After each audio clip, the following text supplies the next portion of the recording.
En los deportes de la página informativa, enciende O'Neill, la máquina deportiva. Y los deportes tú acabó con todo, LaMakinaDeportivaLive.com. Hockey, fútbol, lucha libre con patada, baloncesto, béisbol, boxeo y mucho más. Las noticias del deporte bien actualizado, entrevista y opinión y todos los resultados. O'Neill Batista anotó un touchdown, bateando 400 te deja noqueado. Más que Kobe Bryant, él está donkeando. La máquina deportiva a mí me está gustando. En los deportes de la página informativa, enciende O'Neill, la máquina deportiva. Y los deportes tú acabó con todo, LaMakinaDeportivaLive.com. ¡Hawaii! Esta es la máquina deportiva. O'Neill Batista, mete mano. Vamos al perreo. Aguacate. A nivel de Jaina.com. LaMakinaDeportivaLive.com. Bienvenido a la Máquina Deportiva Pod Cast, como siempre, O'Neill Batista de este lado para compartir con ustedes las informaciones deportivas. Vamos a arrancar con la NBA, a felicitar al equipo de LeBron James, Los Ángeles Lakers, que pasaron a las finales de conferencia, ya que el equipo de los Lakers no lo lograba desde el 2010, la última vez que fueron con Kobe Bryant y fueron campeones. Así que no se muevan, que vamos a arrancar con este programa que viene cargado de muchas informaciones. Así que no te muevas.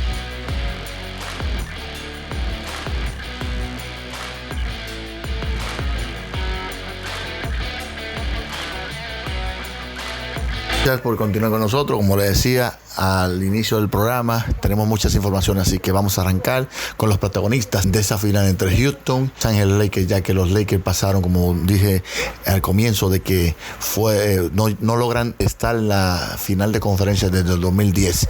Así que tenemos los protagonistas que pasaron a la siguiente ronda contra Houston, donde vencieron 4-1 en la serie. Así que escuchen los protagonistas. Upset you? I don't know, man. You know, when people at the game, you're supposed to shut your mouth and watch the game. That's the rules, especially when you have families and people here. Apparently, I guess, because Rondo was talking shit, he decided he wanted to hop in too. But, you know, it's okay. You know, I mean, it's all good. I get it. You know, he wanted to take up for his brother. I don't know what, but that's it. But those rules stand for everybody, though. No matter who it is, family, whatever. But when you cross that line, then he's supposed to be at home. There's no rules, regulations for that. But, you know, he started talking crazy, and, you know, I don't play that game, so. Mark Medina. Hey, Russ, James was just saying earlier that it's going to be key this offseason for the organization to put the right pieces around you and him. What do you feel needs to be done to have the kind of cast you need? I mean, it's not my decision, man. You know, that's not my job as a player to come out, be ready to play, and that's it. That's all I can worry about. Dan Wokey. Did you see enough from the 2 months of small ball before the shutdown and obviously what you had here to feel confident that it's a sustainable system of winning? Yeah, man. I think it is definitely, when you have the right guys and the right group of guys that can do it, it's definitely sustainable. You know, it's just here we had a lot of different obstacles, man, that deterred us. Myself trying to get healthy, missing a few guys here and there. So it definitely changed our rhythm a little bit, but, you know, definitely something that you can build off of and something that, you know, that can put teams in the bind. Brandon Scott.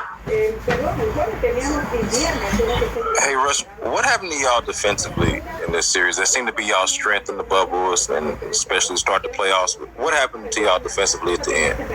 I mean, transition, just, you know, they're a good team.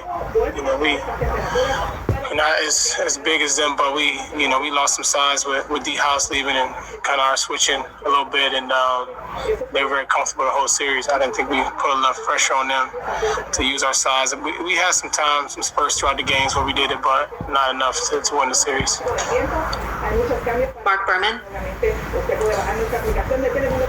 Plus, after getting a year with Mike, how hopeful are you? He's in the last year of his contract. How hopeful are you that he's back next year with you guys? I don't get into contracts, coaches, but one thing I do about Mike, he's a hell of a person, and that's what I admire more about anybody is who they are as people. Coaching and basketball is something that we love to do, but that will be something we do our whole life. So when I'm able to connect personally with Mike and know a little bit about him and his history and understanding who he is as a person is something that I admire more than anything. Simone Ali. Hey Russ, with this first year in Houston with Harden, how did you feel that chemistry evolved between you two? It definitely was fine. We figured it out. It was nothing. I know it was a conversation when I first got here. Who had a ball, who wouldn't. That died down very quickly once we started figuring it out. And I made adjustments to my game and try to figure out the best way to impact the team, and that's all I can do. Adam Spolin. Russ, how much did your quad affect you over this playoff run? I mean, it wasn't 100%, but I'm not the guy to to make excuses. I love to compete, but it is what it is. Obviously, an injury like this takes normally a couple weeks. I have time for that, especially Oklahoma series. Had to come back, try to give myself a chance. So I get time now to get healthy, and just unfortunate for me because it's very frustrating, honestly, man. Coming to Houston and then catching COVID, I had to sit back 21 days without working out. When I came into Houston, I was kind of probably in the best shape I've been in a long time, coming from the break. And then I had to kind of get reacclimated, and I got here, played 2 games, and then boom, I got hurt again. So it's just very frustrating, honestly, for me, man, and knowing that in the postseason is where you're supposed to elevate your game, and I was just trying to catch rhythm at the time, and it's not time for that. But I just got to get back to the drawing board and make sure I get healthy, and that's most important. We'll take 2 more. Jonathan Scott.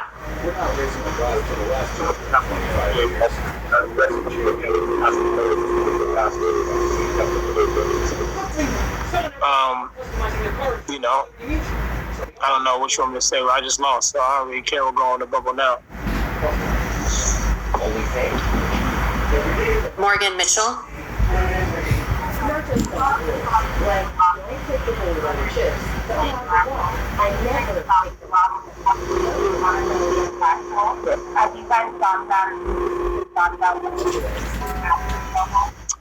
Honestly, look, I think about it every day. It's something that my team and myself, I constantly work on, whether it's in my community or globally, figuring out to stay impactful, because that's the most important part.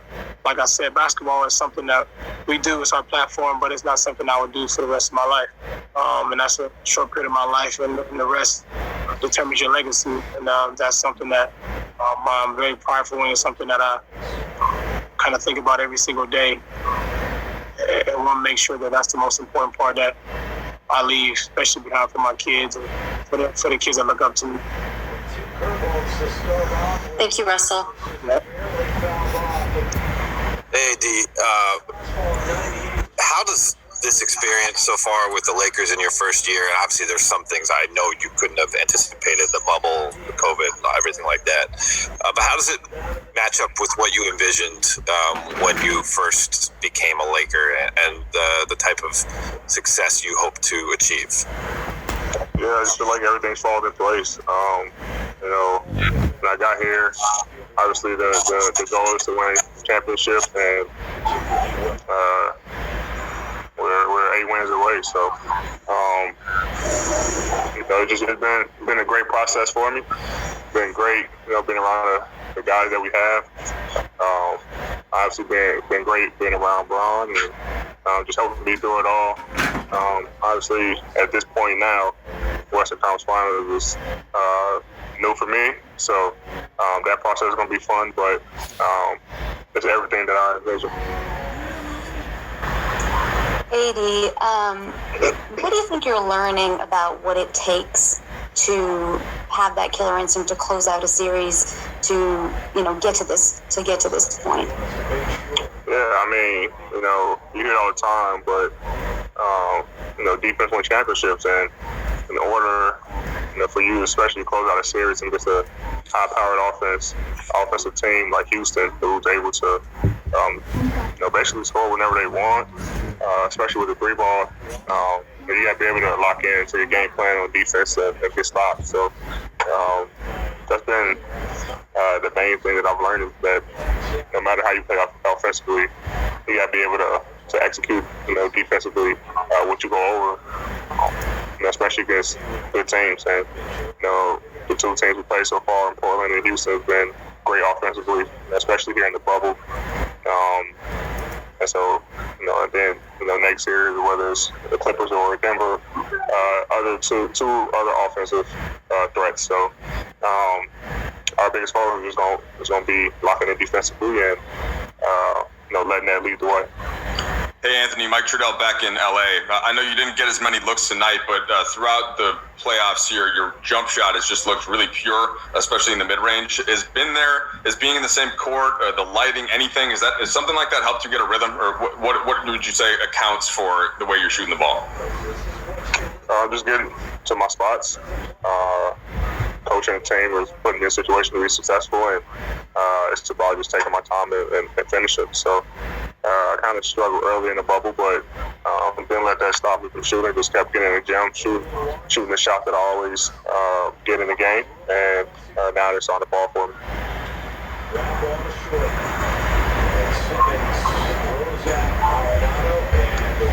How do? Yeah. Look at past years.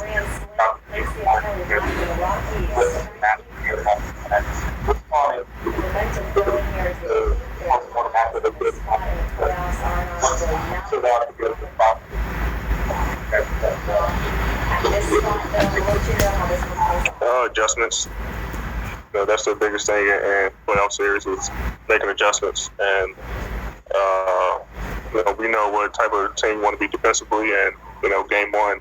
It's funny because after game one against Houston, we said we looked just how we looked against game one against Portland, and we just made adjustments in game and after each game to be better, not giving them the same dose of whatever our coverage is.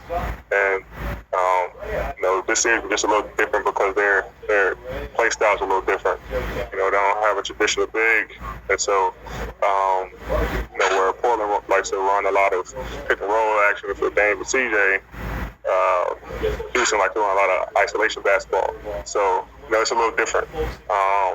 But you make adjustments after each game and try to be better next game.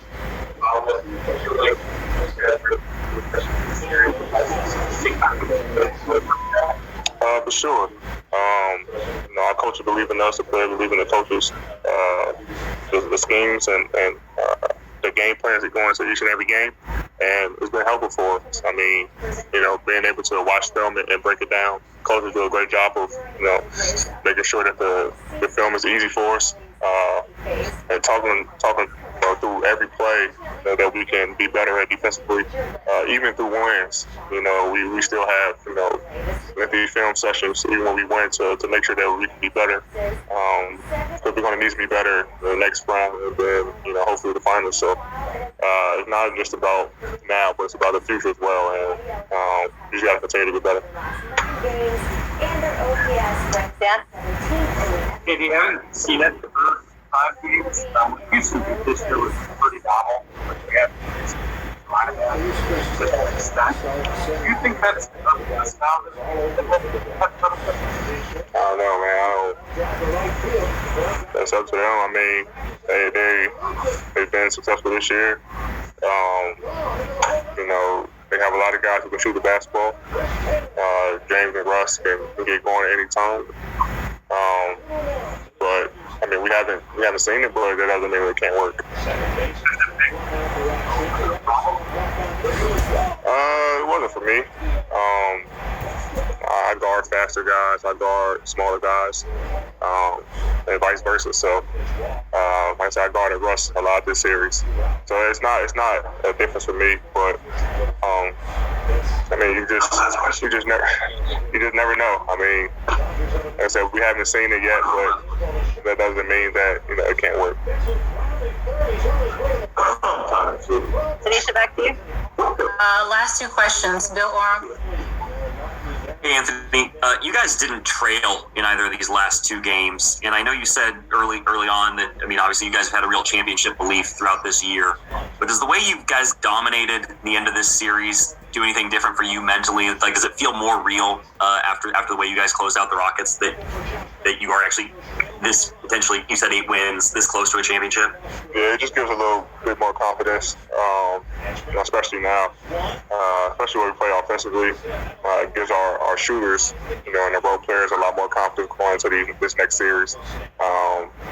And defensively, I mean, the way we play, guys been on the string, guys talking, guys covering for each other, just gives us a lot more confidence to put pressure on the ball, knowing that someone's going to hire your back. So the way we finished the last 2 games in this series is very impactful, and it's going to help us through the next round. Last question, Melissa Rowland. Hey, D, considering that 4-month hiatus and then your guys' struggles during the seeding, was there ever a sense of concern that you guys would be able to hit the stride that you guys have hit right now? No, I mean, obviously the 4 months was tough, and it took a while for us to get back. Even through the seeding games, we wasn't looking like ourselves, but we just trusted the process. We just kept trusting in each other. Getting in the gym every day and just fixing the kinks that we kind of lost through that 4 months. Fine-tuning everything, and now we're in a great rhythm on both ends of the floor. So we knew that we were still one of the better teams in the league, and we can go out and compete against anybody. But we just had to fix a couple of things and get back into get back into our rhythm and playing Laker basketball, and we've shown that. Thanks so much, AD. Thanks, PT. Thanks, Tanisha. Thanks, Allie. Come on, man. I got a shower. What did you feel went wrong early, and then how hard at that point when you're down by 22 is it to play catch up the rest of the way? Sorry, I get a little low. How hard was it to play catch up after falling behind by 22 so early? Sports, la tienda deportiva número 1 de todo New York, con la mercancía de los equipos dominicanos de béisbol y de softball. Peligro Sport. En Peligro Sport encontrarás una selección completa de artículos de tu equipo favorito: bates, pelotas, guantes, guantillas y todas las gorras de los equipos de béisbol, camisetas, chaquetas con tu nombre bordado, y además tenemos collares de balance de todos los equipos y mucho más. Todo lo que tú quieras lo consigues en Peligro Sport. Estamos ubicados en el 2200 de Amsterdam Avenue, en Manhattan, con el teléfono 212-568-0222. Eso es 212-568-2222. Peligro Sport. What stands out the most to you, not just from this series, but the whole postseason now, 4-1 over Portland, 4-1 over Houston? What is your takeaway from the way your team is playing? Well, I'm really proud of our whole team, beginning with our captains, but, really top to bottom on our whole roster's commitment to the defensive end. We played against the hottest player in the bubble in Dame Lillard in the first round. And, this team that is unique and has one of the most high-powered offenses in the history of the league. James and Russ, both MVP-level players, great three-point shooting support system, and we really committed to the defensive end. And even though they have a three-point attack, it was a paint-first mindset. Our verticality and rim protection was just special tonight. The commitment was there, and from the beginning of the season, our group is really committed to that end of the floor, and it's paying dividends right now.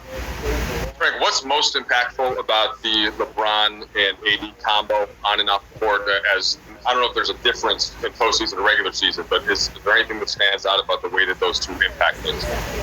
Well, the fact that they're so cohesive on and off the court really impacts our group's togetherness and our chemistry, and it filters down to the rest of the guys. And then obviously both of them have dominant abilities on both sides of the floor. They're both willing passers. So, they fit what we're trying to build here in terms of being a team, first team offensively, and one that's athletic and gifted and talented and committed on the defensive end. So, all those things are leading us to success thus far, and looking forward to seeing how far we can take it. Hey, Frank, it's Dave. It's pretty obvious that the level of play you guys have been at these last 2 rounds is different from what we saw in the seeding round. How can you explain the improvement and the growth you've shown, in these first 2 rounds compared to when you first got down? Well, it just takes a little time to gel.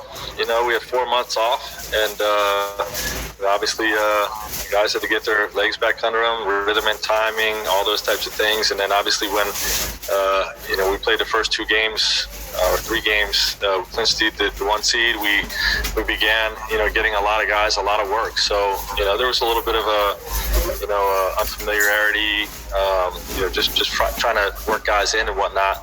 But the confidence that I've had in this group has been strong all the way through, and I'm excited about what we can accomplish going forward, not just what we've accomplished thus far.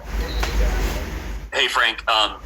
Obviously, the playoffs are such a different animal. I'm wondering what you have learned about this team through these first 2 rounds, and the way they've responded to going down 0-1 in each round. Yeah, well, they've got a great ability to figure things out. That's the number one thing for me. And both within a game, as opposing coaches and teams are putting adjustments in place. Our group's ability, our assistant coaches, myself, our player leaderships, every guy from the first guy to the last guy down the end of the bench is talking and just figuring the game out and figuring the series out. And we've had really productive film sessions just to tweak the plan or strengthen the plan each time we play a game in these playoffs. And we continue to get better as the series goes along. Hopefully that will continue. Hey Frank, it's Tanya. Hi, Tanya. I was wondering, when the Lakers are back in the conference finals, it's a big deal because it's been 10 years and this is an organization that was accustomed to being there. Do you want your players thinking about the pressure there is with that, the pressure that comes with trying to get the Lakers back to something that their fans and the organization expects to be doing? To me, those are end result things. We're super happy for our fans. We're the best fans in the world and the largest fan base in the world in terms of NBA basketball. And Laker Nation, we're all happy for you guys to have the success and put us back in the conference finals with the opportunity to do something great. And but for us, our focus really remains on the task at hand and staying in the moment. And we're not thinking about pressure or what we have to win for who and all those types of things. We really just have a task-oriented, stay in the moment mindset. And, it really pays dividends for us. Allie? Right. You guys have some of your role players tonight. Danny Green, especially on the defense end, the way they can't carry out the offensive plan against Dave. Russ, have you guys grown in this series, needing not to be quite as reliant on LeBron and AD having unite? I think the supporting cast played well in the series, but I think they played well for us all year. We have an extremely deep team, and we have obviously the 2 big guns, but it's when you have an army of guys that can really step up and be a third leading scorer or a defensive star on any given night. Whether it's our centers who didn't even play in the series, or like I said, the army of wings that we have that can dribble, pass, shoot, and guard. That's a tough thing to prepare for, and the consistency that we've seen in these playoffs, and it just gives us a lot of optimism and hope for what we can accomplish with what we have around Anthony and LeBron. Jeff? You talked about the 2 lessons from your first series and then the Clippers Denver Nuggets series, and then you said LeBron sometimes gives hints and clues on how he's going to come out. Those two things tonight manifested itself in the first quarter. What did you think of that as how it set the tone for the game? Yeah, our whole group was really locked in, and you can see that with LeBron. He's always locked in, but, he was definitely locked in for getting the job done tonight. There was great importance placed on sense of urgency and getting the job done with this group, with this game. And, learning the lessons of, understanding that the Nuggets came back last night after the 3 quarters being down. Portland played a great game in an elimination game against us. The Rockets' last game, we had a 23-point lead, cut it to 5. They're going to keep fighting, and we understood how good a team this is. So I was just proud of the sense of urgency that our whole group brought to tonight's game. Alrighty, I think last question, Tanisha has it on Zoom. Yes, Anthony Slater. Yeah, Coach, you coach some really good Indiana playoff defenses. Number one, would you say this Lakers team, is it the best defense you've ever coached? And also, could you maybe compare and contrast to what it was like trying to craft an elite playoff defense back then compared to now, and how much it's changed? Yeah, I prefer to stay away from comparisons, but I love how this team is defending right now. I can tell you that much. And this is a different era of NBA basketball. So the scheme that we used back then is very, very different than what we're using right now.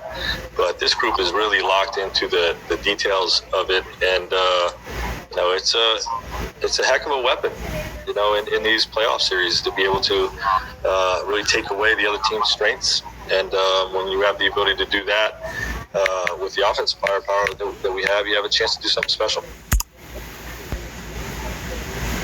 Alrighty, thanks, Frank. Thanks, Tanisha. We'll be back with...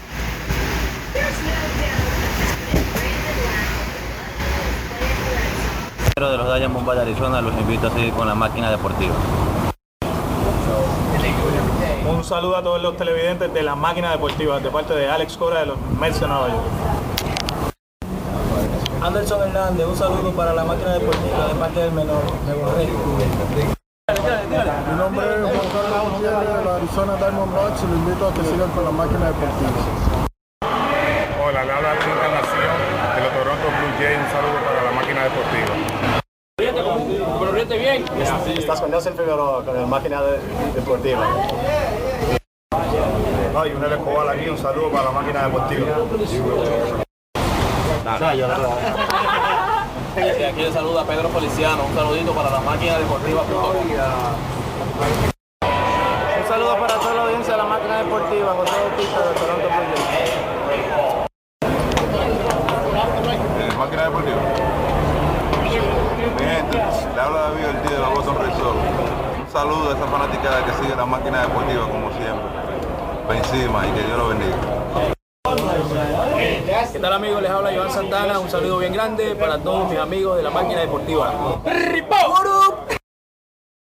Nuevamente felicidades a Los Ángeles Lakers por estar nuevo después del 2010 en las finales de conferencia. Por otro lado, en Grandes Ligas, José Abreu, señores, José Abreu está caliente, bateando de 4-4, empujando 7 carreras, donde vencieron al equipo de Detroit, los Tigres de Miguel Cabrera. Montó un espectáculo, 4-4, 7 cuadrangulares.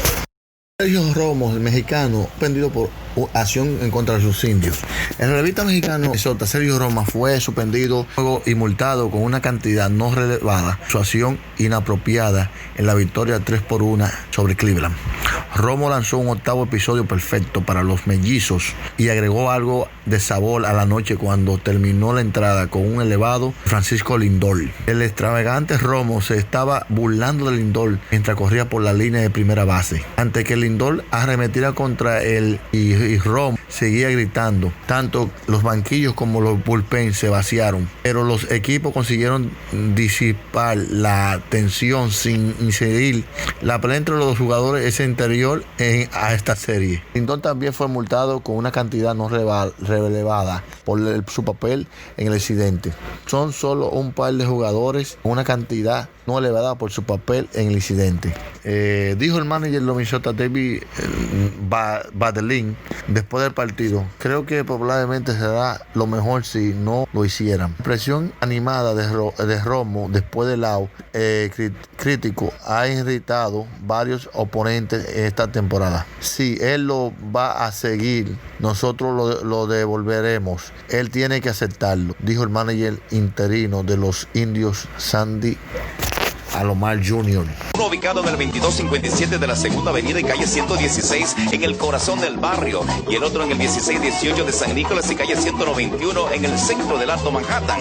En los nuevos Calidad Restaurant disfrutará de un menú variado y económico, y a la vez puede apreciar un museo de béisbol con fotos históricas. En los nuevos Calidad Restaurant tenemos delivery gratis. Visítelos hoy. What's up? My name is Spike Lee, here with my man O'Neal. We're at Madison Square Garden, the world's most famous arena in Nueva York. The New York Knickerbockers are playing the world champion Golden State Warriors. And right now, there goes Steph Curry doing his drill. Gracias por haber estado con nosotros una vez más. La invitación queda abierta para la Máquina Deportiva Pod Cast. Dios me lo bendiga.